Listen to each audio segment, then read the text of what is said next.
So we're not going to tarp it. We're basically letting the chickens terminate most of it for us, which has been working really, really well. What's up, Lazy Dog fam? I hope everybody out there is having a fantastic day. I know some of you don't want to hear this because you need some too, but we have been getting an insane amount of rain lately. Every day this week it has rained multiple times a day, and not just a little bit of rain, a lot of rain. In our sandy soils here, it takes a lot of rain for water to actually accumulate in puddles in the garden plots, but we've started to see a little bit of that just because there's nowhere for all this water to go. And since it's so wet around here, I haven't really been able to do anything in the garden in the last 2 or 3 days. I usually don't like to harvest stuff when it's wet, even though I can take it inside and dry it off. But I can't even get in the plots to harvest some stuff. It's dried up a little bit today, but it's just been boggy and you can't get in there without making craters.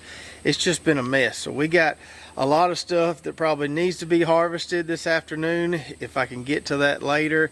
We got weeds everywhere. It's just kind of a mess, but figured now was a good time to kind of take you around, show you all 10 of our plots, show you what's going on since we can't do a lot of work in the garden, and also talk about some of our plans for these plots going forward as we're still in that kind of transition phase from vegetables to summer cover crops in some of these plots. So let's start out right here where we have our indeterminate heirloom tomatoes planted, and a lot of these have bitten the dust, or they about to bite the dust. A few of them are still producing a little bit for us. These Paul Robeson plants, that one's got 1 mater on it, that one's got a few maters on it, not much size to them, but there are a few there. So these are just hanging in there for a little bit longer. I'll soon be getting all this out of here, because I think I'm going to use this plot here to plant at least 1 row of my fall pumpkins, or not this entire plot, but this little piece right here. These rose tomatoes are still looking pretty impressive. Still got some decent fruits on those that haven't really cracked with all this rain. So good to see that from that variety. That's definitely one we'll grow again. But tomato season is almost over here, and we'll be switching this up right here for some pumpkins soon. And then right beside those tomatoes, behind me here, we have our big plot of glass gem corn. Now you may recall, seems like it was about a month ago, we had some really, really hard wind come through here and it blew down a lot of this corn. Well, thankfully, most of it has stood back up. From the outside here, it looks pretty good. If we get closer to the middle here, we can still see some stalks never stood back up. But we got plenty planted here. It is what it is. Nothing we really could have done about that. And the height of these plants is just baffling to me. They're twice as tall as my glass gem corn got last year. Some of these are probably 13 foot tall or so if you go to the tip of the tassel. And since this corn is so tall and it's so thick in there, I really haven't been able to spray it for worms or anything else. There's no way I can spray corn that tall. No way I can even get close to a nice coverage on those plants. So we've just been kind of having to let the worms have their heyday until that corn gets hard enough where they can't eat it anymore. You can see here we got a good bit of worm damage on this ear of glass gem corn right here. They're not devouring the whole ear, just kind of working on the top there. And I think once those kernels harden up a little bit more, they won't really be able to get after it, or it won't be good to them like it is right now. So hopefully the damage will just be at the top of the ears, and we can still have a good many kernels there to shell on the rest of the ear. Now right behind that corn there, we got a decent amount of empty space that I've been meaning to do something with for about a week now. It's just been too wet to get in here and do anything. So this is where we mowed down our zipper peas that have gotten overtaken by the pea weevils, and I'm going to plant me some okra here. I'm going to plant a couple rows of that Ruiz okra in this spot right here. Just hasn't been dry enough to do so. We've got our peanuts over here, our Virginia jumbo peanuts. They're looking real good. They're hanging in there. Our other okra varieties, our trial we're doing here with 6 or 7 or 8 different varieties. These are looking a lot better since we started getting some rain. Probably need to get in there and harvest some of those pods today before they get too tough. And over here on this side of the barn, it's kind of the same story. I need to get in here and plant some stuff, but it's just too wet to do so. So we planted some of those heirloom black climbing field peas under our arch panel trellis. And as you can imagine, when you get, I don't know, at least 10 inches of rain or so, that ain't gonna be good for those guys. So there's only a few plants that came up there. I need to replant that as soon as it dries up enough for me to do so. I got this space right here, and I'm still trying to figure out what I'm gonna do with this here. I ordered some more zinnia seeds that I'm gonna start in the greenhouse. May plant a row of flowers right there, or I may use some Hortonova netting and plant me some climbing lima beans there in a few weeks. I haven't really decided, but I've got a good little bit of space to work with there after we replant those field peas. Then behind that, we've got our fall watermelon plot here, and these transplants were planted right before we started getting all this rain, and they have taken a beating.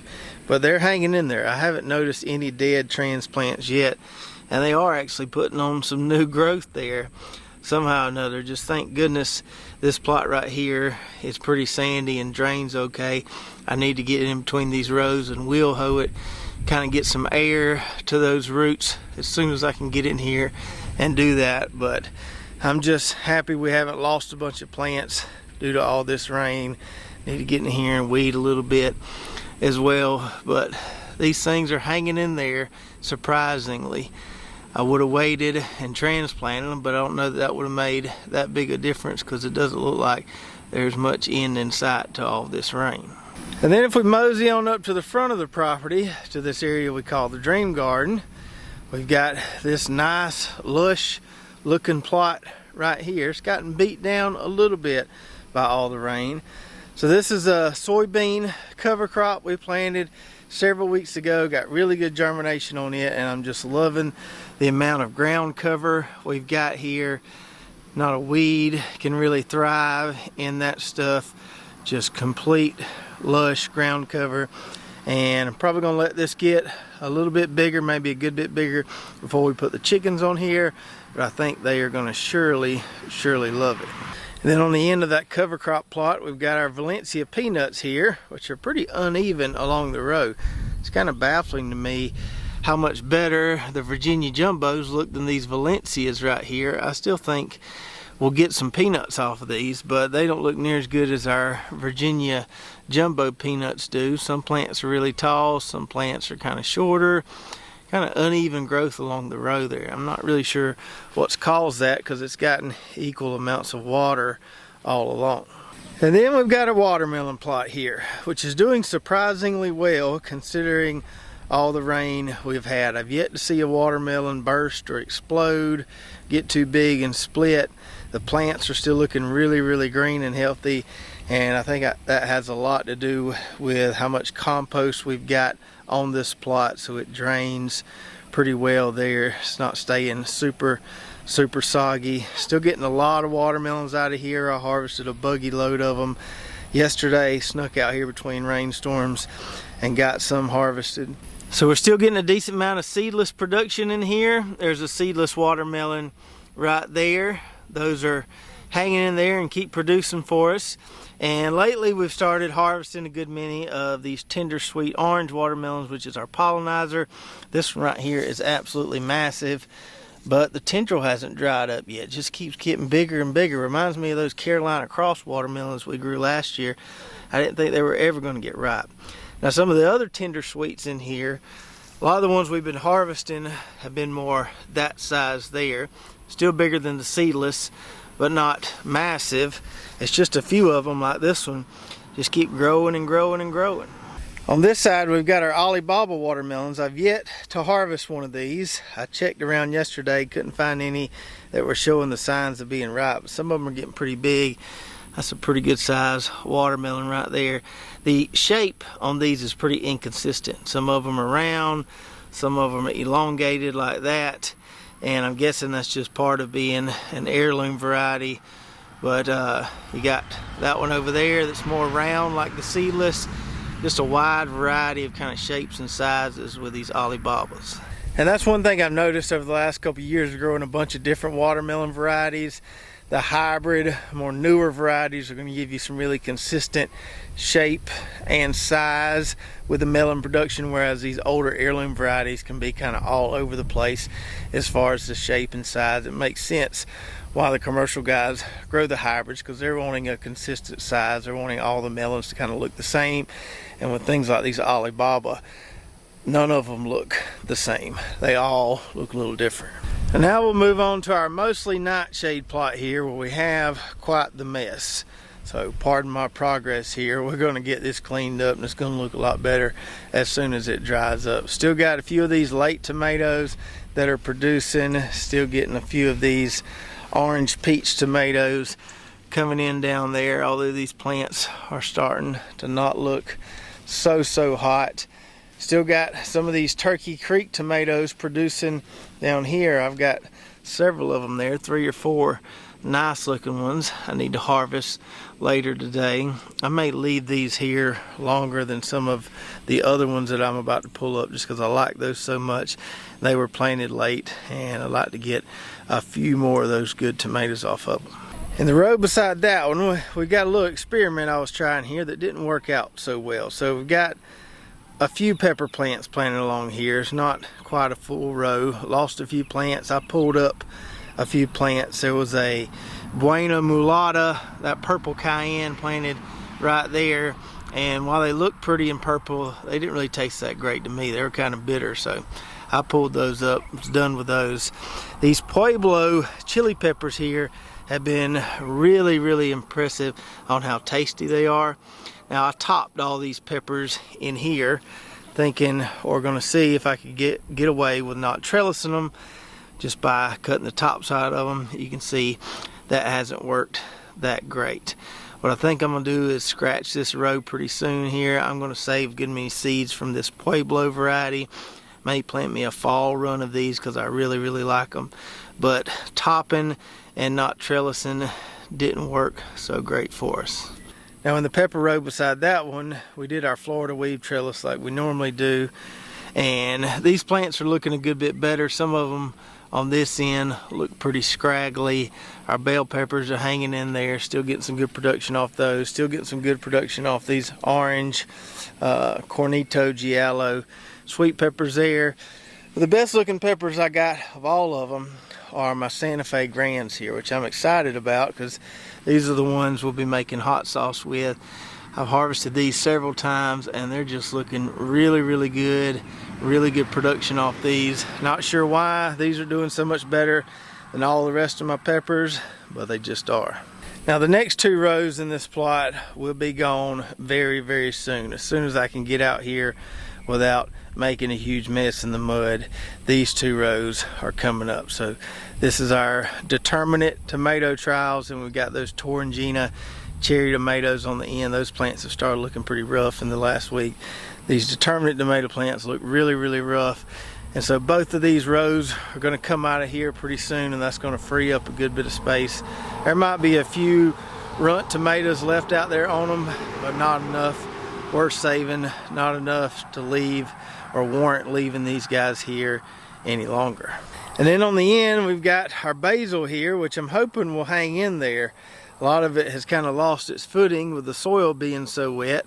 I need to get in here with my head shears and trim it up a little bit, but it's too wet to do that, and the plants are all leaning over. So hopefully when it dries back up, everything will stand back up and look like a pretty hedgerow again, and I can trim it and we can get it back in shape. But I'm not going to pull it up.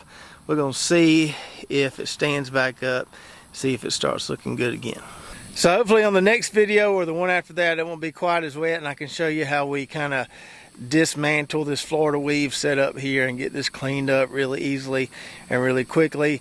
And since I'm going to have a good bit of space opening up here, I think I'm going to plant another row of fall pumpkins here. Maybe the warty pumpkins here, and then those cargo pumpkins over there where my indeterminate tomatoes are now. And then right here we have our oldest no-till plot where we had a cover crop planted, and we're letting the chickens work on that pretty good. And they did a good bit of work on it the first go around. So they're on their second trip around this plot. Currently, they knocked it down pretty good on the first pass. I also mowed this a couple times just on the mower's highest setting.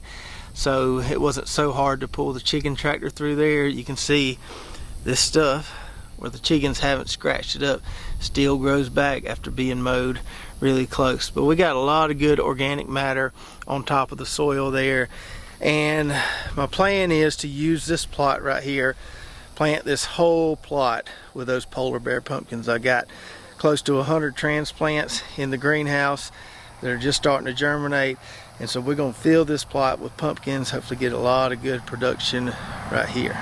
And my original plan wasn't to plant anything in this plot for a while. My original plan was to let the chickens work it over one time, then I was going to tarp it for a while and then maybe think about planting something there in the fall. But that's kind of changed with how many fall pumpkins I've decided I want to grow. So we're not going to tarp it. We're basically letting the chickens terminate most of it for us, which has been working really, really well. So here you can see a nice comparison of what the chickens are doing as far as kind of tilling our garden for us. Not really tilling it, but kind of cultivating it lightly, so to speak. So this lane right here is where they've already been. They started up here at the top. It takes them about 3 or 4 days to go the width of the garden. I just turned them around, coming back this other direction earlier today. But you can see a stark difference between that and that over there where they haven't been a second time. Now this is by no means ready to plant. Still got some cleanup to do there, but it does look a lot different than that over there, and the chickens are doing a fabulous job keeping me from having to tarp this plot and really speeding up my crop turnover process. Now, like I said before, I was planning on only letting the chickens do one round on this plot, but when we decided to do those pumpkins, I needed the chickens to make one more round to help me get this plot ready to plant. I also wanted a little extra nitrogen put down. I learned last year with these fall pumpkins, you really got to push them heavily just to get them to fight through all the pest and disease pressure. So having a little extra nitrogen put down won't hurt anything on these fall pumpkins. And speaking of pumpkins, this is our former pumpkin plot. We started cleaning this up on the last video, and I would have liked to have had this ready to plant. It's just been too wet to get in there. We've got standing water right there in this plot, and it takes a lot of rain for us to have standing water in the afternoon in this sandy soil. So I got to get this cleaned up whenever it dries up enough to do so. Right now we're a long ways from that. So while some of our plots are looking pretty rough or stale right now, needing some cleanup, this last plot I'm about to show you looks pretty dang good considering all the rain we've been having lately. So I kind of saved the best for last. Let's go take a look. Now we do got some weeds in here. That's just part of having rain every day for almost 7 days in a row. We'll deal with those as soon as we can. Start out with our darker board kale here. Just amazing to me how this stuff has yet to bolt, and it's still growing. Now when we had a bunch of rain a few days ago, I guess these roots could no longer hold up the plants, and some of them fell over. They didn't kind of separate from the ground, they just kind of slowly fell to the ground. So I had to do some creative engineering here with some bricks and make a little fortress for some of these plants that were struggling. We got them stood back up. You can see not all of them fell down. I didn't put bricks around the ones that stayed standing. So some of them fell, not all of them fell, but these plants are still looking really healthy. Now we did have the white moss come out of the woodwork after we started getting all this rain, and I can see there they've been doing some work on a few of those leaves there. I made a skeleton out of this leaf right here. I haven't been able to spray because it's been so wet, but maybe later this afternoon I can treat that problem there. I can knock those guys out really quick with some Azera, but I need to do it quick before they eat all these delicious kale leaves here. Right beside that kale, we've got this late round of Enterprise squash that we planted. So this is a yellow straight neck variety, and looks like we can take a peek here. Looks like we're starting to get some fruits on there, so we may have some more squash pretty soon. It's nice to see green healthy plants here. This is the benefit of planting a good disease resistant variety on your squash succession plantings. If this variety wasn't disease resistant with all this rain we've been having, I'd probably have a lot of fungal issues going on here, but everything's looking pretty good so far. The row behind that, we've got some zinnias. They're just kind of hanging in there, getting a few blooms off those. But some of them are looking kind of scraggly. We got a blank space here. I had to pull up some cosmos. I don't know what it is. I can't grow cosmos down here. Every time I try, it seems like when it gets hot, it just dies. And so cosmos was right there. Probably not going to plant any more cosmos. Now these flowers here are some nice heat tolerant flowers that do really, really well down here for us. So this is celosia right here. I can't remember the name of this particular variety we planted, but it is the tallest celosia I've grown, and it gets really, really bushy. This was about twice as tall. I came in and pruned it back pretty heavily the other day, but these plants are looking really, really good. The bees love these plants in the morning, and got us a little mix here, yellow, red blooms all over these. And then on the end of the row, we got one of my favorites here, which is ageratum. Now these were covered with purple blooms. I kind of deadheaded these about a week or so ago. They're starting to load back up with blooms. Those flowers don't look very big, but the bees really, really love these, and this is a nice heat tolerant flower as well. Nothing like that cosmos. This stuff right here, along with that celosia, just keeps trucking and trucking throughout the summer. Then we've got a row of giant marigolds here. I hacked these back pretty good about a week or so ago when I pruned the rest of those flowers. So they're not near as covered with blooms as they were. They were absolutely just loaded down with blooms everywhere, and the plants were getting a little heavy. There's one of those stinking moths that's doing that damage, or its babies are doing that damage to my kale. Anyway, our marigolds are still hanging in there looking good, putting on more blooms. And like I said, we just come through here and kind of deadheaded the whole row there so they could keep producing pretty blooms for us all throughout the summer. Beside those marigolds, we've got some sunflowers here, and these seeds were sent to us by the fine folks over at Heavenly Hills Homestead, and these were supposed to be giant sunflower seeds, but not all of them were giants for us. You can see on the far end over there, those didn't get about 4 or 5 foot tall. That one there is probably about 5.5 foot tall. But these in the middle did indeed get pretty giant. I don't know how tall they are, probably 12 foot tall or so. And the heads on these are really, really big. Some of them are, like that one, about 1 foot in diameter. And then that one right there is just absolutely massive. It's bigger than 1 foot in diameter. So we may try to save some seeds from some of these real big ones, the ones that actually got giant for us, and see if we can't try these again. And just for comparison's sake, I'll stand beside one of these. You can see just how big those leaves are. I'm about 6'1". You can see how tall those sunflowers actually are.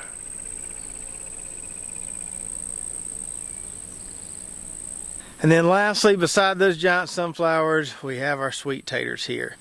Now, I haven't been able to tend to these like I really wanted to, but it is what it is. So we've got our bunch Puerto Ricos there, that kind of bush variety. They're looking really, really good. We've got our Orleans in the middle there. It's looking pretty good. And then about half a row Georgia Jets on the end there. That's looking pretty good. Now we're having some kind of bug get in here. I don't know if this is flea beetles or what. Something's chewing on those leaves pretty good. I imagine I can take care of that with some of that Azera as soon as I go to spray that kale and everything else. So this will be on my list to target. Should be able to nip that in the bud pretty easily with some Azera. So I'll try to spray those whenever I'm able to get the sprayer out again. I had originally planned to come in here and heal these pretty high one more time, but they just started growing so fast and I wasn't able to get out here. I don't know that I'm going to be able to do that now because we got vines sprawling all over the place, but it is what it is. We should still get a pretty decent harvest out of here. So as you can see, all this rain we've been having has made things a little tough in the vegetable garden lately. Got a lot of catching up to do. Probably going to take me a whole day as soon as it dries up to get really caught up around here, but I should be able to knock it out in one day if we can just get a little bit of sunshine, let it dry up just a little bit, let me clean up some stuff, let me plant some stuff, and then I'll be fine if it just goes back to raining again.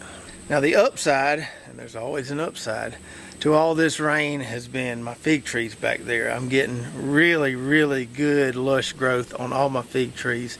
They like all the water. They're just soaking it up and growing, making some massive figs. We've been eating a lot of them, and I'll try to give you an update on those, show you some of the varieties we've been eating on one of our upcoming videos. So in the next couple weeks worth of videos, we're going to be doing a lot of garden cleanup. We're going to be planting some more okra. We're going to be planting some more cover crops. Might be doing some more seeds starting in the greenhouse. We're going to have lots of fun stuff going on here in the next couple of weeks if we can ever get in the garden and do it. If you're watching on YouTube, don't forget to check out our affiliate links below. A lot of great companies that we use in our gardens here at Lazy Dog Farm. Even got some coupon codes for some of those companies so you can take advantage of those discounts.